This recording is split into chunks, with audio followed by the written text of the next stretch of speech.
ఇంకా కడపోళ్ళ గురించి అర్థం కాలేదనుకుంటున్నాను. వాళ్ళు ఎంత మంచోళ్ళో అంత మొండోళ్ళు సార్.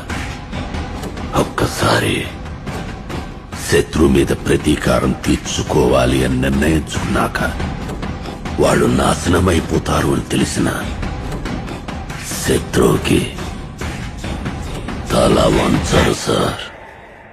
ఇంకా కడపోళ్ళ గురించి అర్థం కాలేదనుకుంటున్నాను.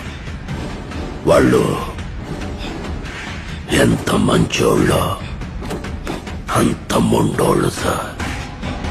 ఒక్కసారి శత్రు మీద ప్రతీకారం తీర్చుకోవాలి అని నిర్ణయించుకున్నాక వాళ్ళు నాశనమైపోతారు అని తెలిసిన శత్రువుకి తల వంచరు సార్.